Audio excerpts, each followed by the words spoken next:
जब हम आज़ादी की लड़ाई की बात करते हैं तो जाहिर है हमारे दिमाग में जुलूस, नारे, क्रांति और अंग्रेजों को देश से बाहर निकालने की तस्वीरें आती हैं। लेकिन क्या हो अगर कोई आंदोलन इससे बिल्कुल अलग हो? मतलब? एक ऐसा आंदोलन जिसका पहला मकसद शासकों को गद्दी से हटाना था ही नहीं, बल्कि अपने ही लोगों के लिए अपने ही सिस्टम के अंदर रहकर अधिकार मांगना हो। आज हमारे सामने जो सामग्री है वो जयपुर प्रजामंडल आंदोलन पर एक स्टडी गाइड है, और ये कहानी हमारे स्वतंत्रता संग्राम के आइडिया को ही आप कह सकती हैं कि चैलेंज करती है। बिल्कुल। तो चलिए इसकी परतें खोलते हैं और समझते हैं कि राजस्थान के इस पहले प्रजामंडल की कहानी इतनी अलग और दिलचस्प क्यों है। बिल्कुल। और यहाँ सबसे आकर्षक बात यही है कि ये कहानी हमें दिखाती है कि हर राजनीतिक आंदोलन का एक ही खाका नहीं होता।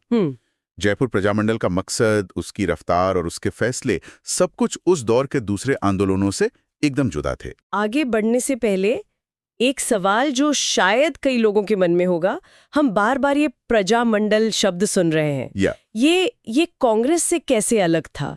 इसका असली मतलब क्या था उस जमाने में? ये समझना बहुत जरूरी है। देखिए, उस समय भारत दो हिस्सों में बटा था। एक था ब्रिटिश इंडिया, जहां अंग्रेजों का सीधा शासन था। अच्छा। और वहां कांग्रेस जैसी पार्टियां सक्रिय थीं।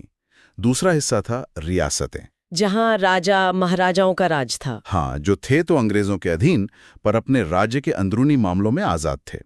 प्रजामंडल इन्हीं रियासतों में बने हुए संगठन थे। ओह अच्छा। तो इनकी लड़ाई दो तरफा थी। एक तरफ अंग्रेजी हुकूमत का दबाव और दूसरी तरफ अपनी ही रियासत की सरकार से नागरिकों के अधिकारों की मांग। अच्छा, तो ये सीधे सीधे कांग्रेस की तरह अंग्रेजों भारत छोड़ो नहीं कह रहे थे। नहीं, बल्कि अपनी स्थानीय रियासत में जवाबदेही और सुधार की मांग कर रहे थे। हाँ, और यही बात जयपुर प्रजामंडल को सबसे अनोखा बनाती है। जो जानकारी हमारे पास है वो साफ कहती है कि इस आंदोलन का पहला लक्ष्य शासकों या ब्रिटिश सत्ता को खत्म करना था ही नहीं। सच में? उनका मकसद था नागरिकों के अधिकारों के लिए संघर्ष स्थापित करना। इस सुनने में बहुत छोटा सा फर्क लगता है, पर असल में तो सारी कहानी इसी में छिपी है। मतलब ये क्रांतिकारी नहीं बल्कि सुधारवादी थे। बिल्कुल सही शब्द है। वे सिस्टम को तोड़ना नहीं बल्कि उसे अंदर से ठीक करना चाहते थे। बिल्कुल सही। वे सत्ता को चुनौती नहीं दे रहे थे, बल्कि सत्ता से जवाबदेही मांग रहे थे। ये टकराव की नहीं बल्कि एक तरह से संवाद की राजनीति थी।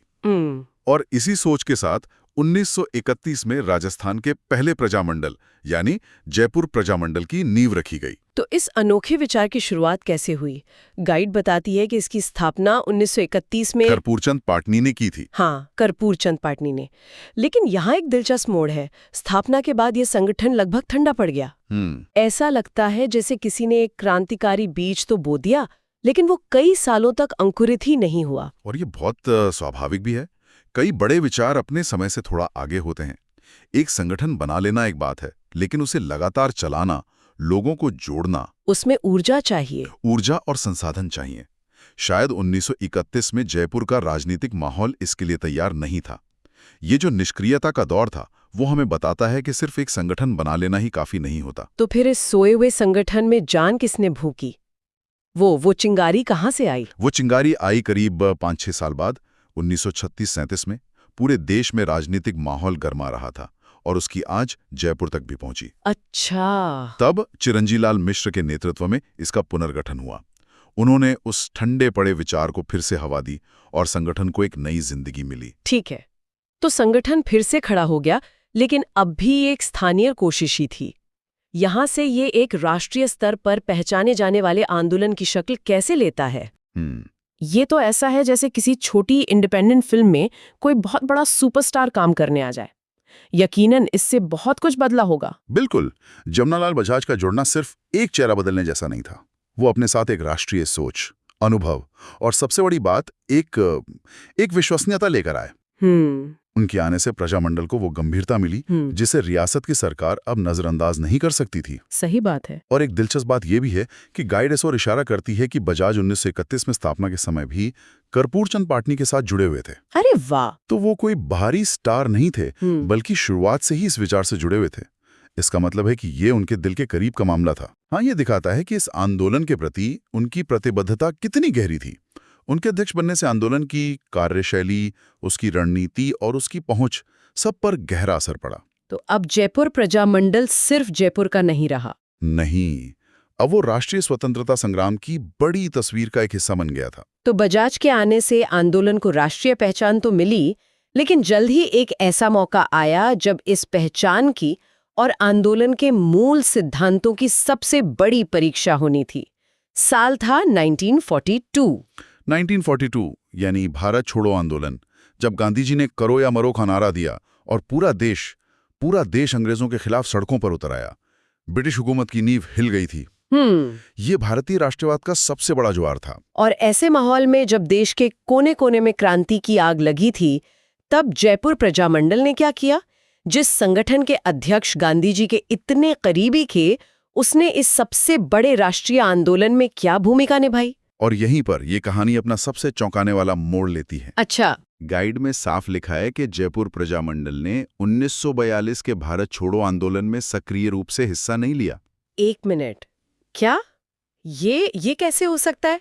जब पूरा देश एक आवाज में भारत छोड़ो कह रहा था, तब जयपुर शांत क्यों था? क्या ऐसे एक तरह से राष्ट्रीय आंदोलन के साथ धोखा नहीं माना जा सकता? लोगों ने उन्हें डरपोक या गद्दार नहीं कहा होगा? ये सवाल उठना लाजमी है और शायद उस वक्त उठे भी होंगे। लेकिन अगर हम अटकलें लगाने की बजाय उनके मूल उद्देश्य पर वापस जाएं, जो था सुधार करना, टकराव नहीं। हाँ, तो ये फैसला उतना हैरान करने वाला नहीं लगता।